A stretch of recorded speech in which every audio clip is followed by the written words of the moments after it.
Olá pessoal, tudo bem com vocês? Estamos aqui para mais um vídeo do canal Resenha Teológica. Eu estou aqui na semana intensiva do Seminário Martin Bucer e hoje eu tenho comigo aqui o Aender. Prazer ter você comigo aqui. Tudo meu. Valeu por aceitar o convite para falar para a gente aí. O Aender é pastor, é professor aqui no Seminário Martin Bucer, é o capelão do seminário também. Eu vou pedir ao Aender para se apresentar, falar um pouquinho da vida dele, da história dele, para a gente bater um papo aqui. Então, ele é isso, cara. Eu sou pastor, né? Fui ordenado em 2014. Eu não sou aqui de São Paulo, né? Eu sou de origem mineira, igual você. Conterrâneo.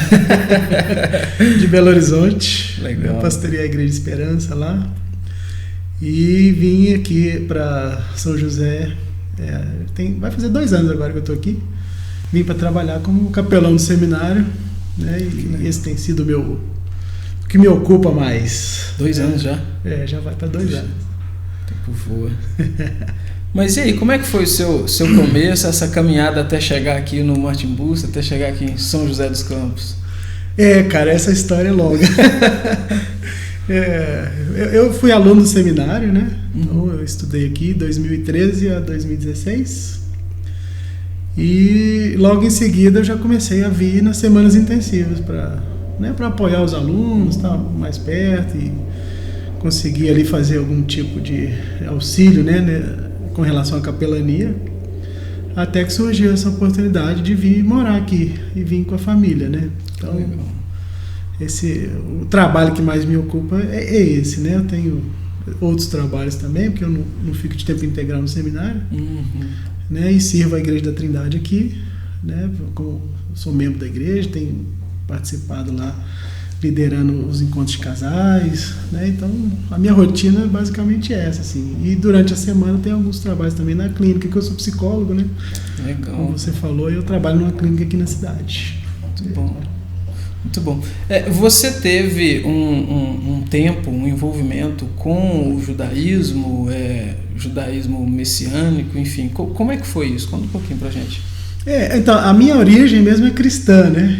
Eu era cristão, a minha conversão foi no catolicismo romano ainda, na década de 80, estava muito forte esse movimento da renovação carismática lá em Belo Horizonte.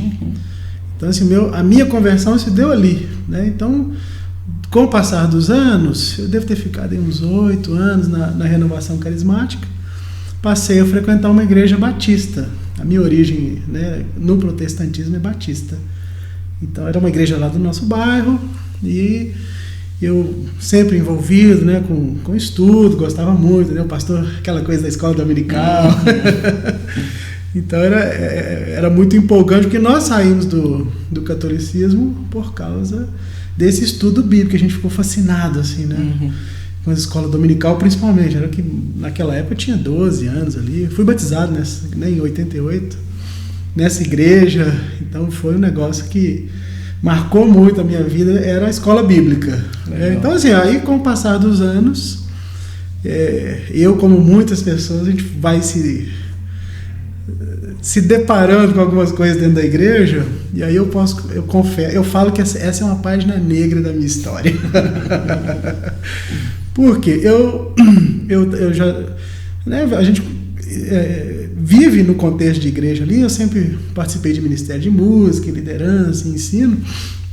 Então fui ficando um cínico, assim. Eu acabei me tornando um cínico quando eu era da igreja Getsemane e o pastor queria me ordenar. Ele falava que eu tinha vocação pastoral. Ele falou, vai fazer o seminário. Aí eu fui fazer o seminário. Por esperteza, né, talvez... Um amigo lá da própria igreja falou, cara, tem um seminário de 2 anos, assim, que é feito com judeus e tal. E aí eu fui estudar nesse seminário, que era de uma sinagoga, né, judaico-messiânica, que tem lá em Belo Horizonte ainda. Fiz o seminário em 2001 e 2002. E nesse meio tempo eu confesso que eu estava muito decepcionado, assim, com questões que eu via na igreja, que muita gente deve se deparar com isso também, obviamente. Fiquei 9 anos nessa sinagoga.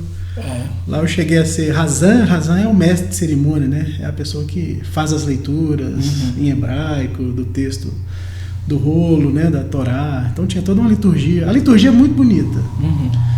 E em 2007, na verdade 2006, eu conheci o meu pastor, né, depois que me ordenou, o pastor Guilherme de Carvalho, num movimento que nos levou para a reforma. Eu nunca tinha ouvido falar, né, em reforma, teologia reformada. Então a gente começou a ter contato com o Guilherme, que também estava iniciando nisso, assim, né? O Guilherme, na época, ele queria trazer o Labri para o Brasil, ele morou, né, no Labri durante 1 ano e quase 2 anos. Então a gente manteve o contato porque a gente queria estudar. Nós fomos descobrindo, eu digo nós porque fui eu e mais um grupo. Estava junto também. Estávamos juntos, né? Inclusive um amigo, né? O Igor Miguel foi ordenado comigo, foi meu professor nessa sinagoga, né?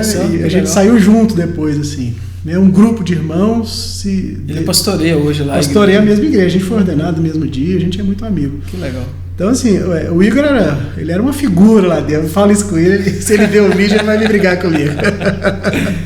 O Igor é um figurão, assim, porque é muito inteligente, muito capaz.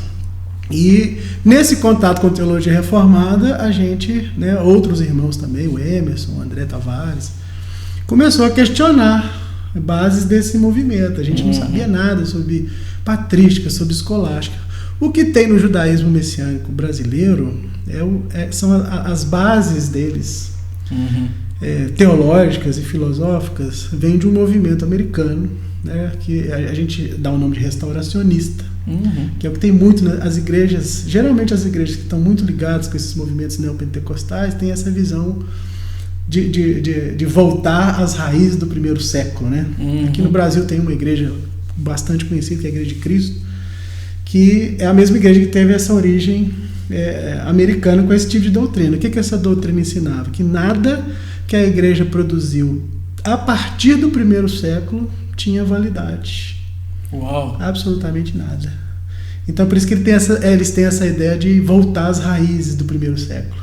Uau. Então, eles anulam tudo. Então, assim, todas as doutrinas que levaram anos para serem concluídas, né, e formular a trindade, a base do cristianismo, joga por terra. Eles descartam e não consideram. A gente descobriu isso em 2006, 2007. Criamos ali um grupo de estudos, né? A gente encontrava esporadicamente, tentava ser mensal. Os caras, a gente se convenceu de que realmente havia um erro doutrinário muito forte. E foi nessa época que a gente se desvinculou. Então, tem até uma carta no site da Vida Nova, daquele Teologia Brasileira, que a gente chamou de retratação pública. Conta essa história, né, que a gente escreveu. Por quê? Porque o judaísmo messiânico é legítimo, né, ele tem legitimidade histórica e contemporânea também, mas esses movimentos que acabam, né, tendo muitas ramificações hoje dentro da igreja, eles prejudicam a igreja em si. Por quê? Porque eles dão ênfase exagerada em questões, né, que a gente acaba chamando de judaização da igreja. Judaizar a igreja. Essa coisa de tocar chofar na igreja, né, fazer isso fora de um contexto, né, sem entender também o que isso significa dentro do contexto bíblico. Então, assim, nesses 10 anos, né, 9 anos que eu fiquei lá, a gente aprendeu bastante sobre cultura judaica, mas faltava aquela luz, né? E aí eu digo que Jesus me salvou 2 vezes. Que legal, que legal. Baseado nessa experiência que você teve nesse convívio, você acha que a gente pode dizer que existe alguma ligação, alguma relação da liturgia do judaísmo com o cristianismo que seja válido para a igreja hoje, ou a gente pode descartar tudo, o cristianismo vem com uma liturgia totalmente diferente, totalmente nova? Eu sou de uma ideia, assim, que eu penso que a estética, historicamente a gente não tem, assim, um modelo padronizado de liturgia, de culto, né, que a gente possa dizer que seja uma norma absoluta em termos, né, de liturgia, pensando no termo mesmo. Liturgia é o serviço do povo, né? É como as pessoas participam do culto. Então isso deveria ser mais estudado, inclusive. Mas quando a gente fala em liturgia, as pessoas geralmente elas só ligam na questão da forma do culto. E eu acho que isso é um erro, porque tem elementos estéticos, tem elementos filosóficos, espirituais ali que precisam ser ensinados, né, na liturgia. O judaísmo é fascinante, porque a liturgia é muito bonita. É verdade. Né? Então, assim, tudo tem muito respeito, tudo é feito dentro de... Isso eu não posso dizer, que a sinagoga lá respeitava o rito. Então eles não era aquele povo louco que ficava tocando chofar. Não, você só toca chofar nas festas, porque a Bíblia diz. Você só toca chofar em algumas ocasiões especiais. Então, para dizer o mínimo, né? Da leitura bíblica, aquela reverência, né? De você sempre fazer aquela repetição. Isso eu achava lindo. O que eu não acho que é apropriado é o que geralmente se faz. As pessoas, elas se apropriam daquele rito e tentam encaixar isso nas suas igrejas como se fosse uma coisa nova. Exatamente. Que na verdade para o judeu é um desrespeito. Quando o judeu vê um não-judeu usar kippá, tocar shofar, ele acha aquilo totalmente desrespeitoso, porque eles não fazem isso. Não existe essa ideia de que todo judeu faz. Não, eles fazem aquilo no contexto sinagogal. Se você for em Israel hoje é assim. Então eles respeitam o Shabat, mas durante a semana eles são pessoas comuns, né? Normais, né? Mais normais até do que os que tentam judaizar. Mais do que os aqui. Então esse é um erro de você confundir a liturgia, né?